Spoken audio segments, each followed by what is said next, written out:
The big red Routemaster bus, for 50 years the stalwart of London's streets. Universally loved, an instantly recognisable icon on an international scale. Arguably one of London's greatest symbols. Well, it's just iconic, isn't it? Well, they're true London, aren't they, the buses? And I think it's great to see a few people come out, to see them for the last time, really. It's more romantic than getting one of the new ones, that's for sure. The 38 saved my life before. Yeah, no, I just think they're, something that you can't really replace. Seeing that they're going and they're not coming back.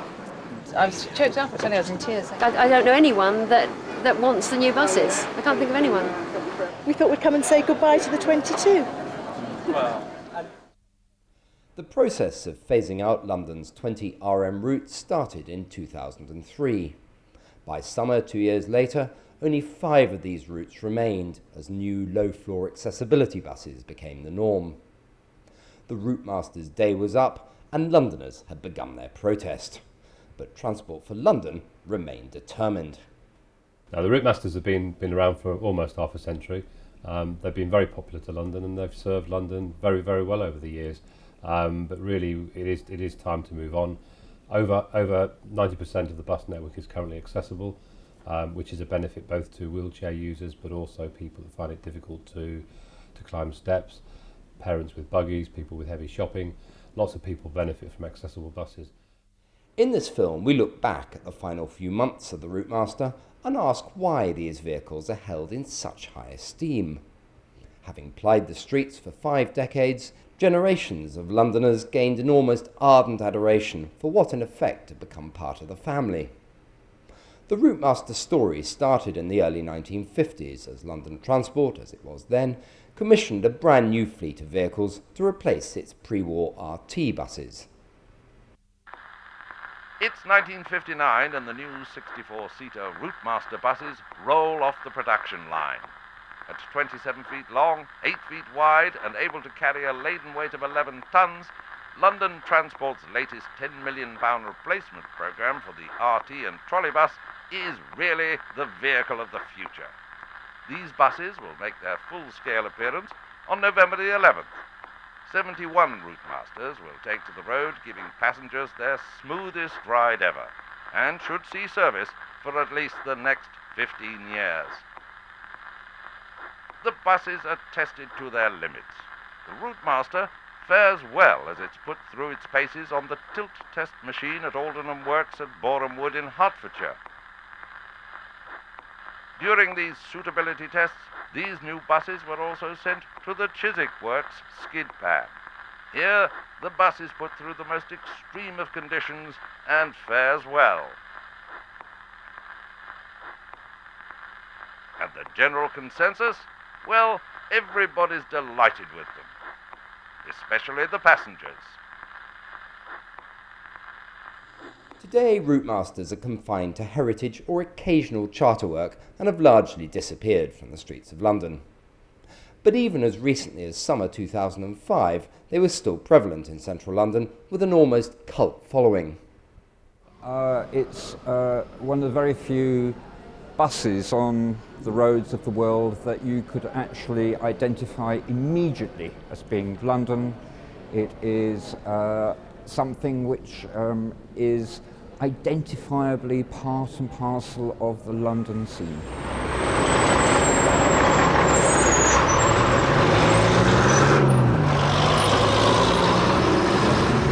There was an inordinate amount of design effort went into producing a vehicle that was A, fit for the public to use, B, for the operator, London Transport as it then was, to use, and C, would do its job day in, day out, without any problems at all. In that, it was very successful. This iconic status is undoubtedly due to the open platform, which has allowed generations of Londoners to hop on and off at will. But it's also due to the RM's build quality that enabled it to outlive all its competitors. The Routemaster's strong, durable design was a credit to the engineers who crafted it back in the 1950s. Many engineers have spent their whole working life on RMs and are unimpressed by their replacements. It was designed to be quick and easy. Yeah. brake tender shoes. loving care once a year, and she'd go for the rest of the year. Yeah. With an interim services in between, just to. Because when we started, it was every 64 weeks, weren't it? Fuel pump out, injectors out, brake shoes, and you had planned maintenance on them. Whereas, you know, it was a set time. Every couple of years you changed the gearbox. 4 or 5 years it was the engine, wasn't it? 2 years for the differential, whether they needed it or not, they were done. It was all planned out, and you did it, and it kept them running, didn't it? Yeah, it did, yeah. Standards were very high on them. Yeah. Must admit that when you're struggling with one of these new buses, you do get a bit nostalgic for them, really, don't you? because these were simplicity themselves. I mean, there's not too many jobs that are too awkward on these. Yeah. And a lot of the stuff you could do, you know, you didn't even need a pit, did you? I mean, pull an engine out you could virtually pull an engine out of one of these without pit. Yeah. But as well as being an attractive piece of street furniture, that doesn't mean to say that it isn't functional. Every component on the bus was designed to be changed by a 2-man team in a maximum of 8 hours. Everything, even a major engine or gearbox change. A vehicle could fail or break down in the evening peak one day. It could be towed into the garage, 7:30 the following morning. 2-man, bearing in mind that they were all men in those days, a 2-man engineering team could be put onto the job, engine change, gearbox change. By the time they go home at 3:30, that vehicle will be fit for the evening peak again. It was introduced into the streets of London as a fleet of vehicles in 1959. The last one entered service in 1968. With a 15-year design life, the last one should have been off the road in 1983, and they are still going. You can't say that about many vehicles. While the simple but durable nature of the RM's engine might have appealed to engineers, its exterior look was also popular with ordinary punters. The vehicle in itself was designed to be an attractive piece of street furniture. If you look at the vehicle, it's all curves. There are no sharp angles to it at all, and that was one of the main design features that the design team were given when they set out to design London's bus of the future in the late 1940s and early 1950s. And I think that's one of the reasons it's lasted. It is an attractive piece of street furniture, but it's also functional.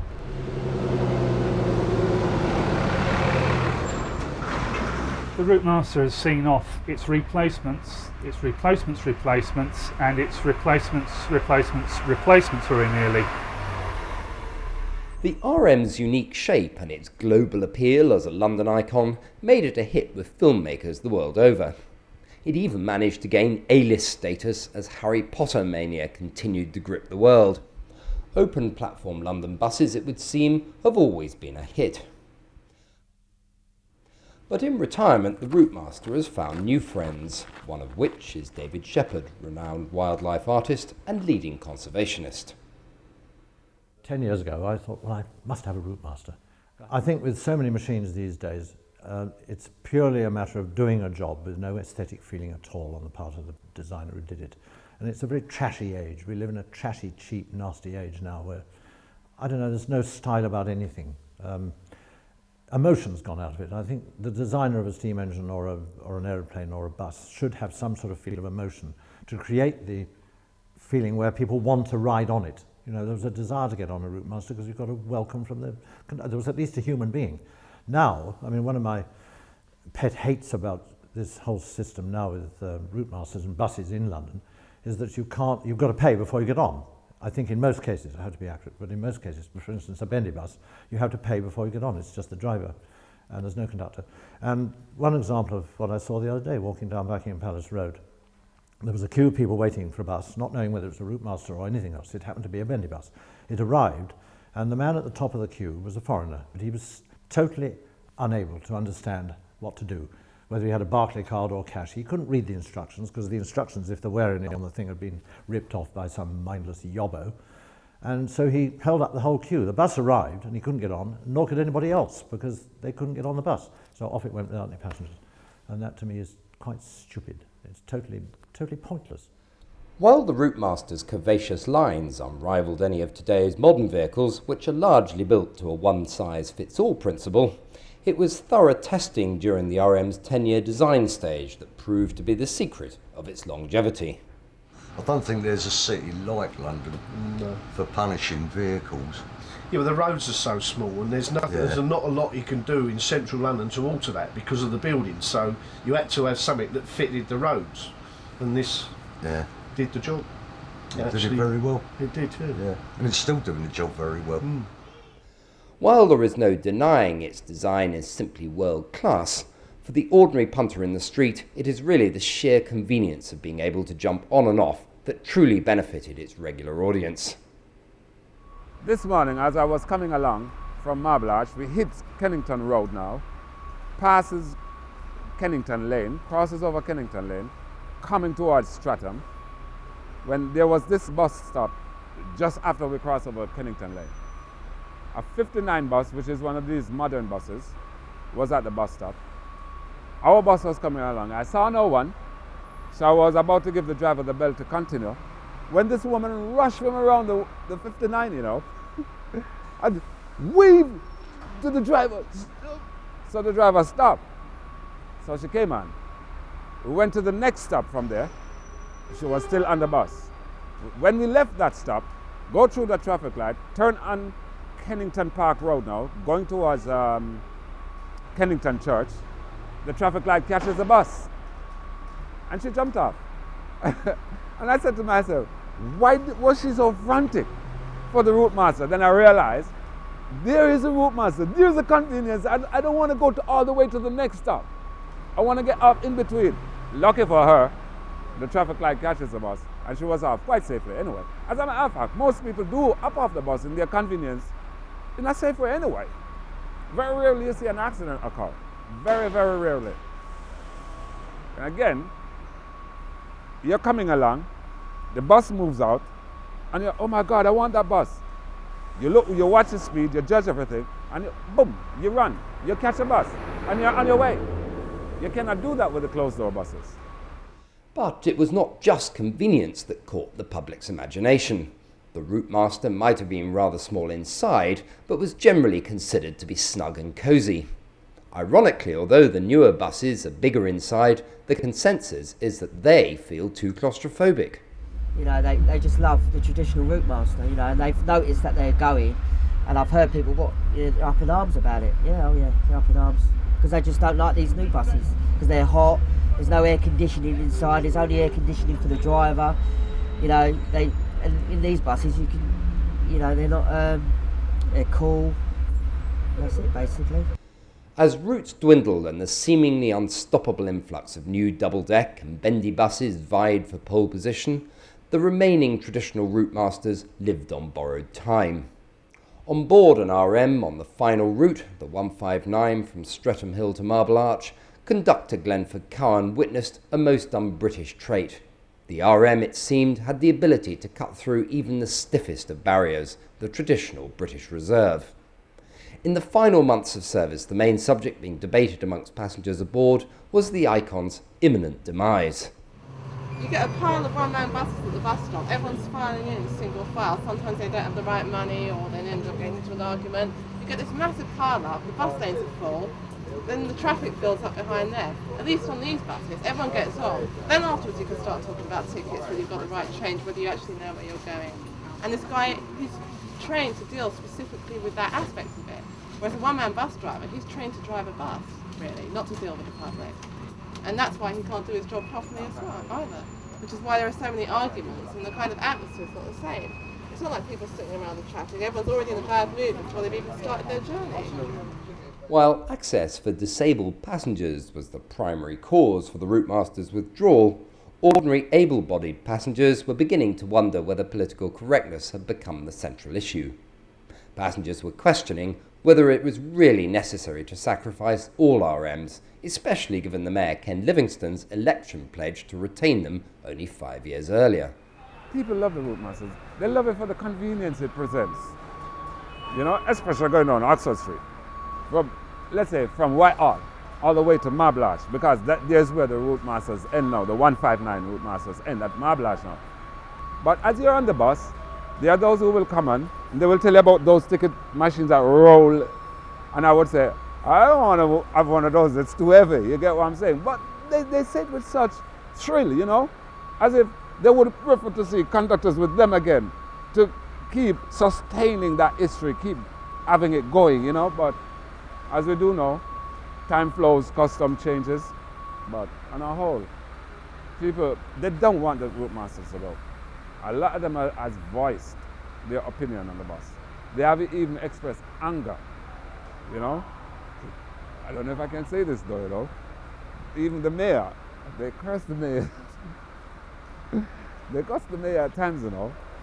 But then things have to change, innit? To make provision for push chairs, you know, disabled people in wheelchairs.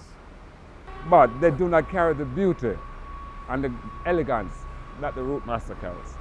So there's been some negative reaction to the decision to withdraw the vehicles. I think the majority of Londoners who have experienced the modern low-floor buses that are available on the majority of routes can see the benefits because they've experienced them firsthand. But there has been some adverse reaction, and I think that's a reflection that this vehicle's been around on the London streets for a long time, and people quite rightly see as a bit of a London icon. What's your feelings about Mr. Livingston, conductor? Rather than use words, can I just use sign language?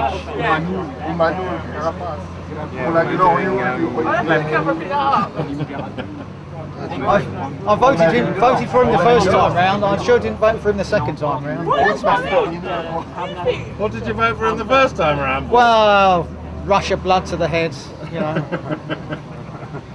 I thought, oh, he's going to do us a good deal here, but there you go, typical politician. I've been told that it is Ken Livingstone's decision, and I'm very angry with that. I don't see why he should be able to take a decision of such mammoth import without being challenged in some way. No one's had any choice that I know of. I haven't been offered a choice. Emotions were running high, and it was difficult to get a balance between the obvious need to provide a decent, accessible service for the disabled, whilst not alienating the need of the vast majority of the travelling public, which accounts for more than 99% of travellers. All nurses, doctors and patients, St. Thomas's Hospital. Okay, you're welcome. We've got a lot of buses in London now. The bus situation in London's improved dramatically, so that really isn't a problem. You know, if it's not the 159 or the 14 or the 22, there's another bus behind. Look, there's one here, for instance, excellent low access bus. So there are plenty of those. So I think we're meeting that need as a city. So it's a question really whether we can also meet the need for a bit of nostalgia and a bit of variety. And I dare say older people might feel just the same as I do about that. To date, no debate or consultation has taken place. Transport for London, under the direction of Ken Livingstone, was quick to deflect any criticism of its policy. The proposal to withdraw the Routemasters from service has clearly been a contentious issue, but we're as an organisation really keen to push forward the continued improvement of the bus network. We want to make the bus network more accessible to everyone in London, both Londoners and tourists and visitors to London, so everybody can use the bus network across the whole of London. And it was also becoming more expensive to run the Routemasters, and becoming more difficult to maintain them as they're getting older and older. And all those things have contributed to a desire to upgrade the fleet and to get to what will be the world's biggest accessible bus fleet. With the Routemasters' fate sealed without any form of public consultation, attention turned to the remaining few routes. A community spirit had built up between passengers and conductors, many of whom were on first-name terms. Now when the buses go, what are you going to do? Have they provided a job for you? I'm like, no, but I'm not worried. I have plans, you know. And I suppose all other conductors are bombarded with the same questions as well. And there's true concern too. When they answer the question, it's not just out of mere curiosity.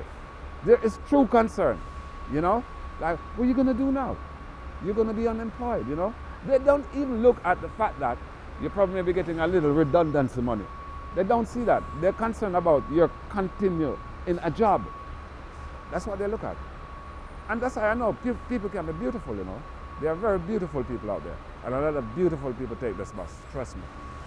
People are very emotional about losing the conductors.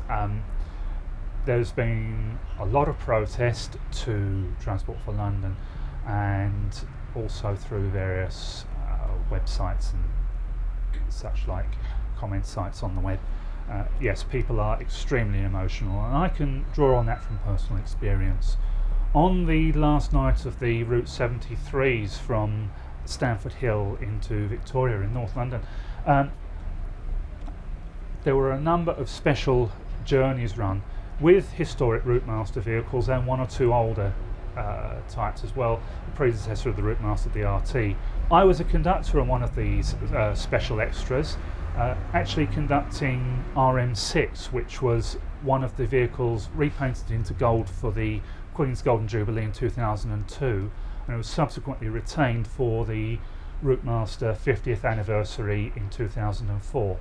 But I was conducting the third to last crew operated 73 from North London into Victoria, and as we went down through the streets of Stoke Newington and Islington and down through the West End, there were people out there cheering, people coming for last rides.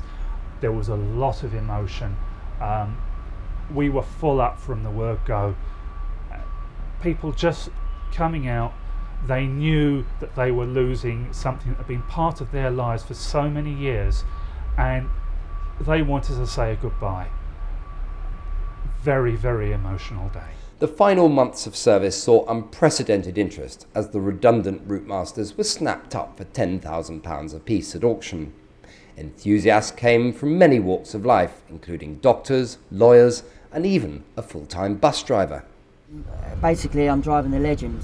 It's just a legend in its own right. The vehicle is lovely to drive. It's a beautiful machine. The steering, the suspension, everything's there. The indicators, everything. The foot brake, the acceleration, the power. As you said, they're high up as well. You can see ahead of you before things happen, and they're just great to drive. That's why I've owned 3 of them, I think. On the 22nd of July, 2 of the remaining 5 routes bowed out. The popular 14 and 22, running from Putney through fashionable Chelsea to Knightsbridge and the West End, saw their last RMs with plenty of spectators on hand, and a selection of vintage buses to mark the occasion. As the 14s and 22s were operated by essentially one fleet based at Putney Garage, it was decided to stagger the evening handover to new driver-only vehicles. First to go, the 14s. Just before 9 p.m, the last 14 Routemaster, in convoy with a preserved RT, made its historic journey from Putney Heath Green Man to Tottenham Court Road.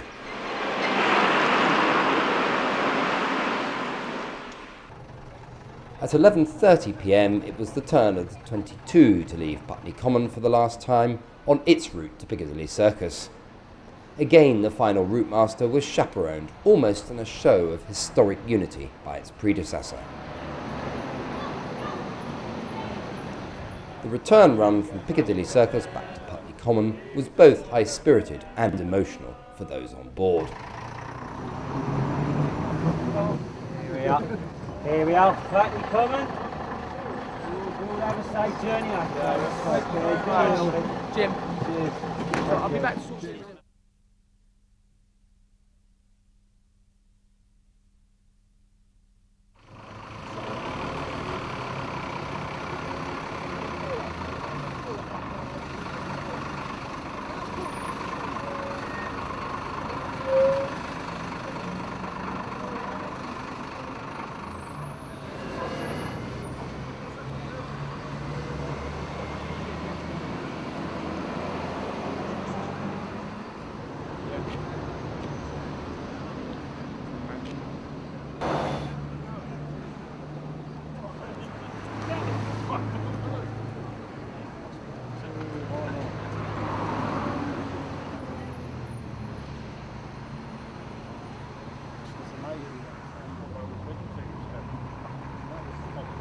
it must have come back from it and been paid money.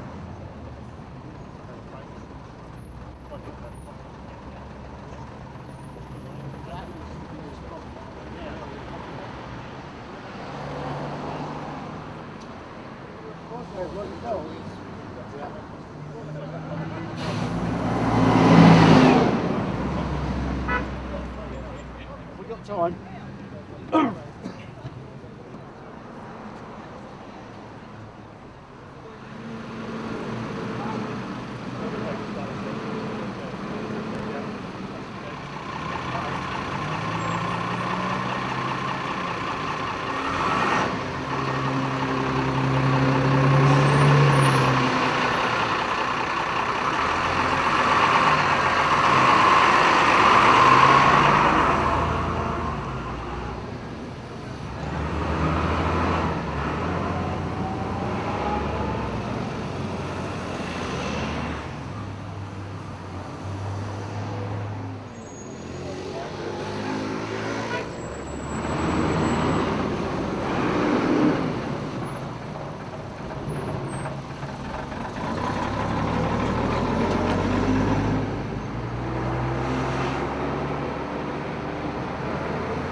Put your hand down, can't see your face, just put your hand down, that's it.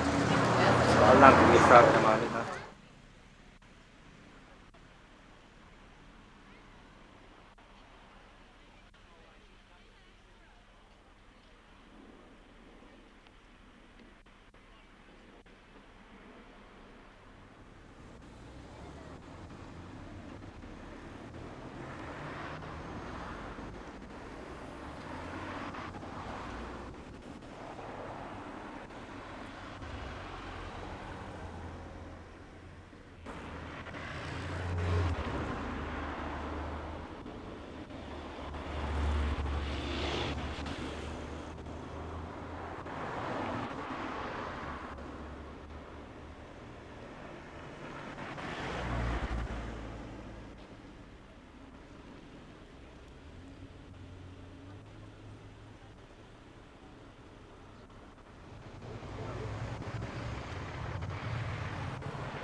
the other side of the road.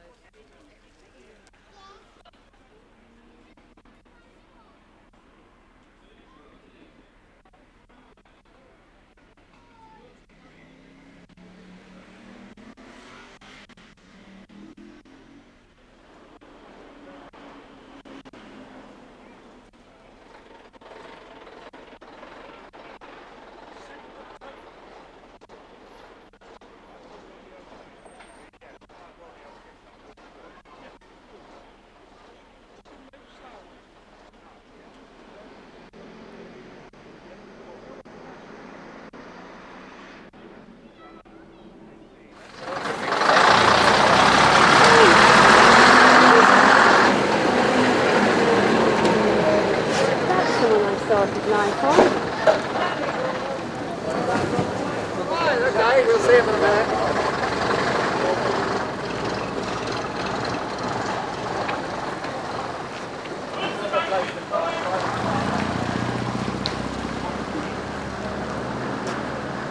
Dad, did you see?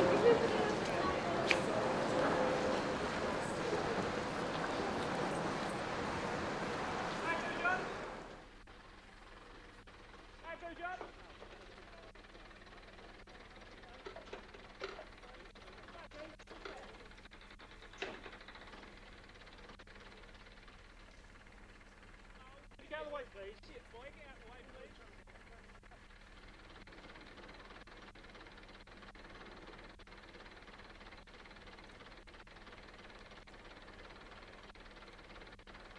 It's a great time to skip because the old buses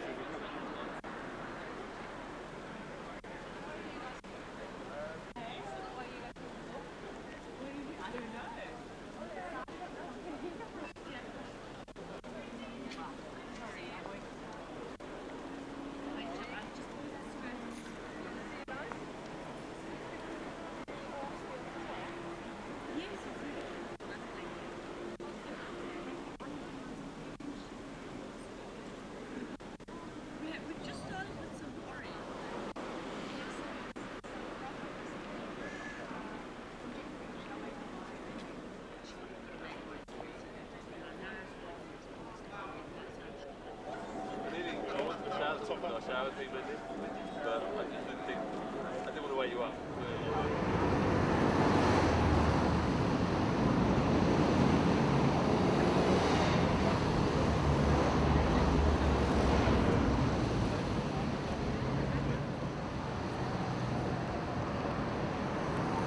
Kita malah foto.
Without the ladder.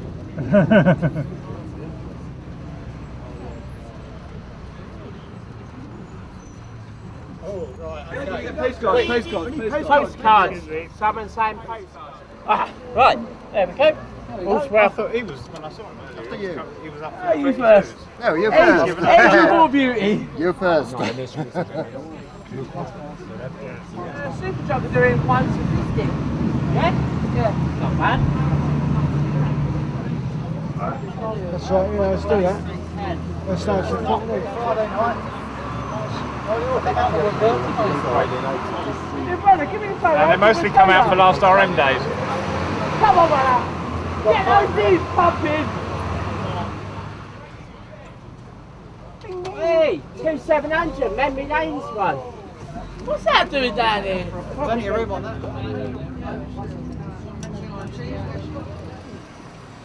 Can we sneak on into the terminal, Steve? Yeah, we'll let it go in that turn. Well, I realised that.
Yeah, going next.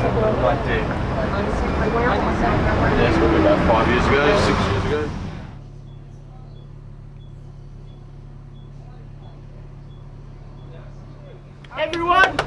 think you'll join me in thanking the conductor for a really special last rounder.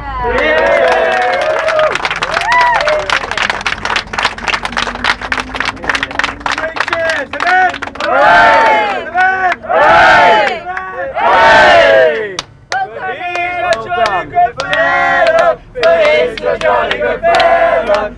He's a jolly good fellow. And so for all of us. Here we are. Here we are. Flatly common. We'll have a safe journey. Jim. Cheers. I'll be back to talk to you in a Good night, folks. All the best. Bye-bye.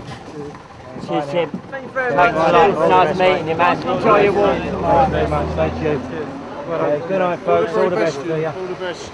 Yeah, all the best. See ya. All the best. Cheers, mate. All the best. Good night, folks. Good night. I hope you didn't mind that bit of the gesture, folks. That's my way of saying Wonderful, thank you. wonderful. Thank you very much. Okay, You're thank you. X36, mate? I am, yeah. All And the best. 12. Quite a few different routes. Thanks, mate. Well done. Okay, Cheers. good Thanks a night, lot. folks. All the best to you. Thank you. Thank you. Okay, Thank cheers. you. Bye-bye. All the best.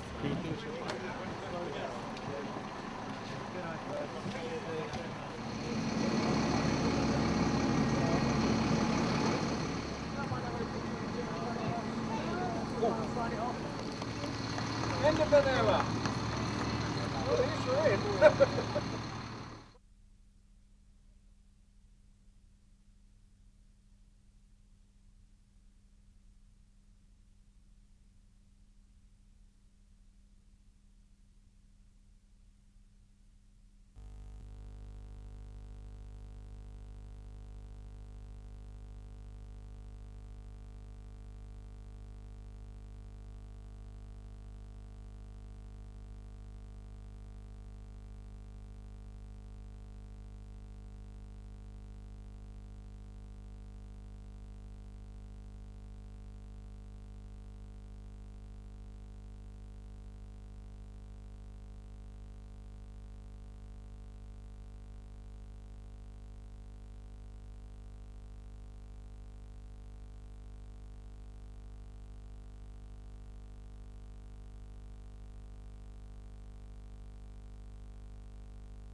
These are replacement engines. They've stopped using the AECs, obviously, because they wore out and they couldn't re-engineer them.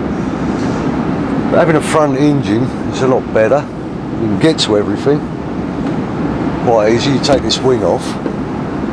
This is 1, 2, 3, 4 bolts. Lift it off. You get to everything. Standing by the suspension there, you get to everything quite easily. Changing the engine is easy job. You've got 4 mountings, 2 at the front, 2 at the back, fuel pipes, water pipes, disconnect the prop shaft, pull the engines just straight out with we use a forklift now to hook it up, take it out. Don't even have to take the bonnet off to do it. That's it with the engine, it's so easy. Radiator at the front, so good cooling, because as you're going along you get the ram effect of air being forced through, plus you've got a fan behind which helps draw it through. And that's that. Front suspension is independent, coil spring with a damper in the middle of them, hung on what we call the boat, front axle we call the boat. Drum brakes, self-adjusting ratchets on there for the brake shoes, keeps them to a steady gap. Brilliant brakes, hydraulic. Emergency pressure, you're looking at £1,250 per square inch. Yeah, in here you had your hydraulic reservoir for your brakes. Yeah, powered all round, because as I said before, there are hydraulic brakes on these, which I think they were the first bus to have, I'm sure they were, to have hydraulic brakes, power assisted with a pump mounted on the gearbox, which pumped it all round. And like I say, they were brilliant brakes because you put your foot on the brake and you could make it dive. Fuel tank, 30 gallon, which was enough to see you through the day. Rear axle, nice and simple. Differential on the near side, take you about an hour to take down. That's if you stop for a cup of tea. Yeah. Batteries are behind here. You can check them from here, take them out from here, or you could go inside, open up the flap on the luggage rack in there, get to your batteries in there. All thought of, made it so easy for you. This panel is rubber. The whole idea of that was if somebody went into it, instead of denting it, it just gave. I mean, if they hit it hard enough, obviously it's split, but brilliant idea. I don't know why we don't use it now. Rear lights have been modified now. At one time you had 2 side lights, or 2 tail lights rather, your indicators, and a brake, indicators, side and brake light in one, fitted on here. You also had your number plate light. Platform. The only trouble with these were they tended to give after a while, they'd sag. But they were so simple because you could do a complete rear section on them. They were made, the same as the stairs were made in 2 sections, so you could change them easily. Yeah. Basically that's it. It's a simple bus, made for London, did its job well, it's lasted 50 years, and it's a shame we're losing it. That's the way it goes.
London's newest bus driver? No, not quite. That would be a waste. Cliff was soon at home on the skid pan, ready to be instructed how to handle the bus. It's one thing to be a good car driver. Piloting a 7.5-tonner is another. But the learner was promising, not a trace of nerves. Getting back to that new picture, it's about a gang of bus drivers and mechanics who take a London bus across Europe as far as Greece. For the cost, that doesn't sound a bad way to earn a living.